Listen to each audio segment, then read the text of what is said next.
Where did we come from? The Bible says, in the beginning, God created. Evolution teaches the opposite. No one created. It all happened by itself. Which one is the truth? This is Headquarters. Doc M. Jackie. And Rich. Their job? Investigate and discover the truth. This is The Creation Case.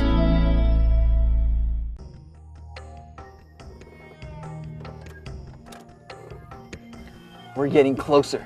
Mount St. Helens erupted in 1980 for everybody to see. Check it out, I got some pictures right here. This was the first time scientists got such a good close-up look at a catastrophic event. Pretty destructive, but nothing compared to the flood. Imagine God commanding all the energy underground to come bursting to the surface.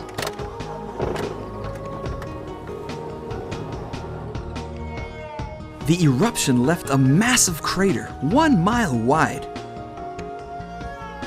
250 homes were destroyed, along with 47 bridges and 185 miles of roadway. Wow, it sure made a mess.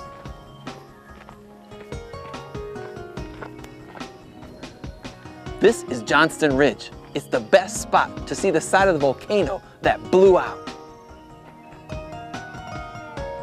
The blast traveled down the mountain over 600 miles per hour and was heard hundreds of miles away. This was a pretty massive event. The eruption here allowed us to make some amazing discoveries. We saw things happen here in one day that are supposed to take millions of years. Most scientists will see a canyon somewhere and assume it took millions of years for all the layers of dirt to be deposited there. And it's also assumed that canyons were formed over millions of years. Hey, check it out. See that gorge way down there? Some people call it the Little Grand Canyon.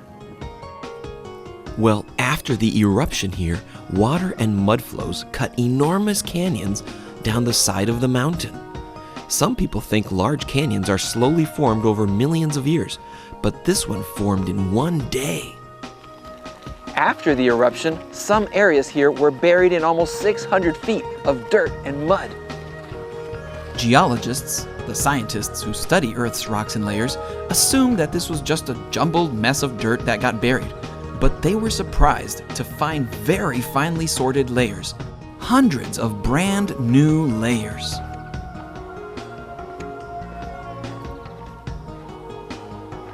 There's a place not too far from here where we can check out those layers. Come on.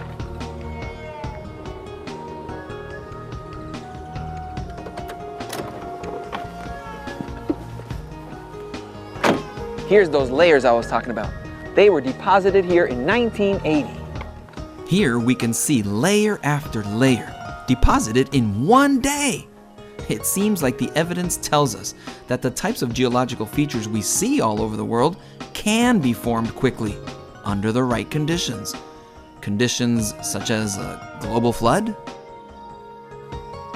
There's one more thing we have to do to really appreciate this place. We need to climb to the rim. I got all my gear in the Jeep. It takes a full day to climb to the rim, so we're gonna start first thing tomorrow morning.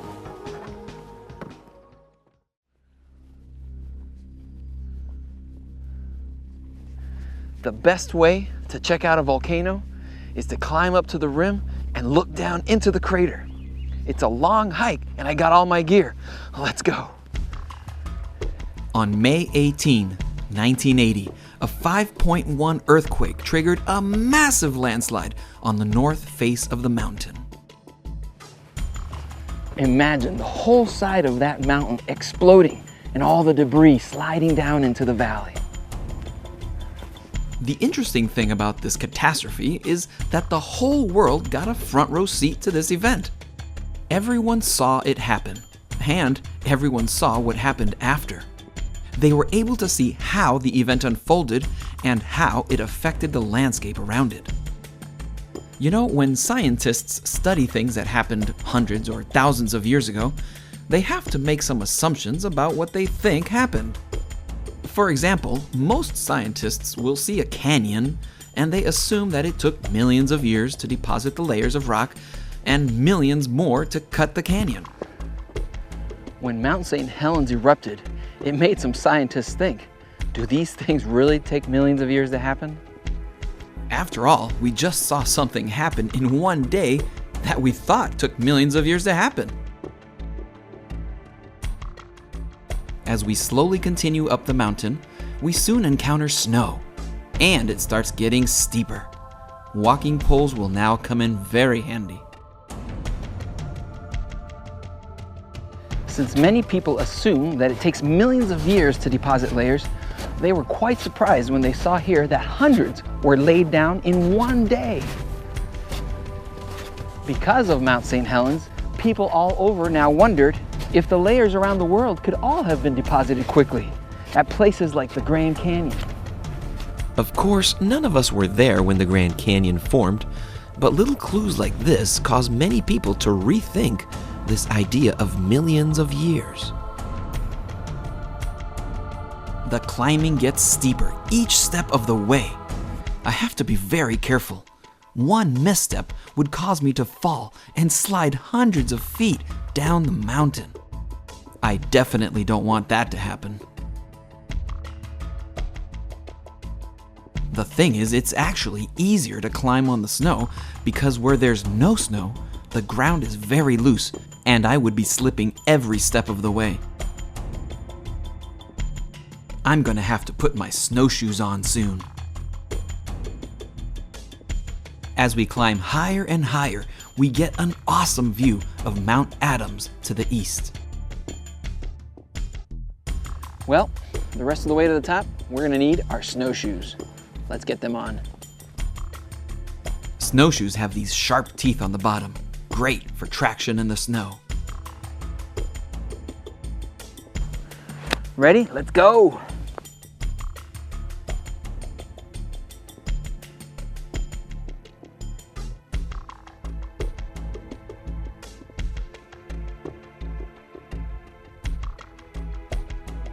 We're getting to such a high elevation now that the clouds are now going by below me. Hour after hour, I march on. The best way to make it up is to have a slow, steady hiking pace. Eventually, we'll make it to the top.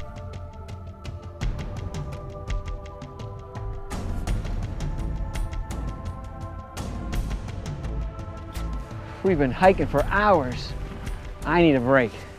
Actually, I think I'm gonna write in my journal.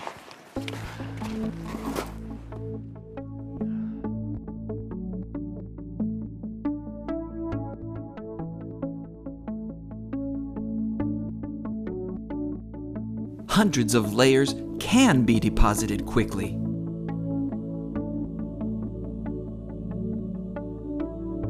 Large canyons can be formed very quickly.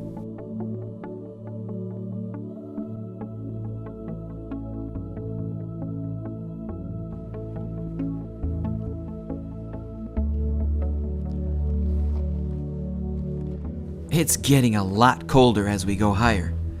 I'm sure glad I brought some extra layers to wear.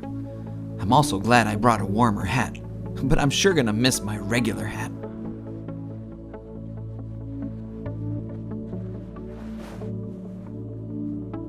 Time to continue the climb. As we go higher, I encounter crevasses now too. Gotta be careful not to fall into one of those. Did you know the top 1,300 feet of this mountain was blown away when it erupted? Wow. I'm almost there. A few more feet.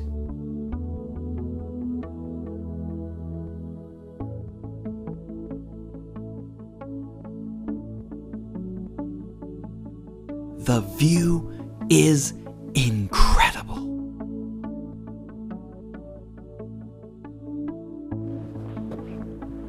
We are here at the rim of Mount St. Helens. From here, we can look down into the crater that was left from the 1980 eruption. In the middle of the crater, we can see the lava dome where lava continues to form brand new rock. Rock from the lava dome is recent. There's no need to guess how old it is because it's from the 1980 eruption. Nevertheless, those new rocks down there were tested with machines to see how old they were. The results? Anywhere from 350,000 years old to 3 million years old.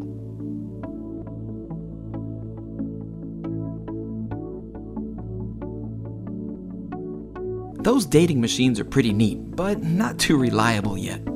At the Grand Canyon, some scientists tried to date some of the rocks there too, and discovered that the machine said some of the rocks at the top were older than the ones at the bottom.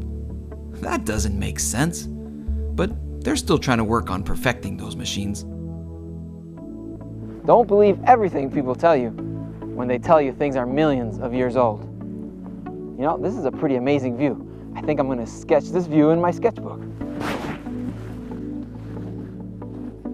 You know, Mount St. Helens is actually considered to be a small eruption. Can you imagine what a large one would be like? Wow. Well, it's a long journey back. We better get going. Come on.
Wow, what an intense day. I'm still amazed at the view from the crater. Climbing to the summit was a lot harder than I thought it would be too. But wow, it was incredible being up there. We saw a lot of evidence of energy underground. It was awesome that God used His power to control that underground energy and clean up the world. Well, I need to finish up my report and send it to HQ. Remember, if you want to read it, just go to our website. It's awesome that the Bible tells us about historical events such as the flood and how nature provides little clues about how it may have happened. Today, we were able to see that the existence of volcanoes point us to little clues that show us the Bible is true. There is a lot of energy underground, just like the Bible says. Hundreds of layers can be deposited quickly. Large canyons can be formed very quickly.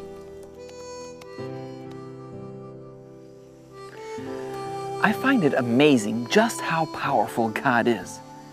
Not only did He simply speak and the world was created, He can also control things around us, such as the energy underground and volcanoes.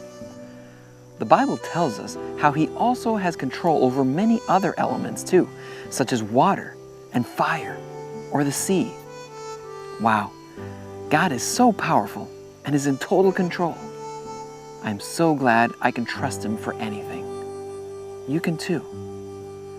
If you're ever afraid or sad or unsure about anything, tell God. Talk to Him. Tell Him whatever you want.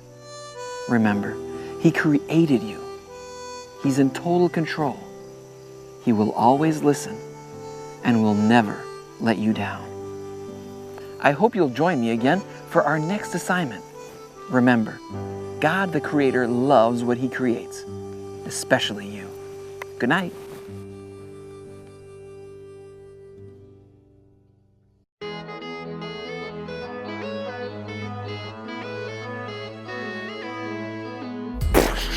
Don't go yet, we've got bloopers!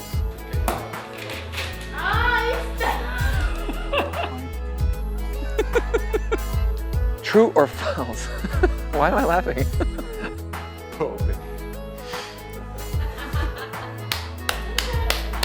It takes, I'm out of breath. We need you to know.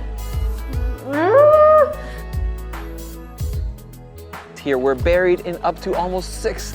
Seems like there was a million prepositions in there. Supposed to take 1 day to happen.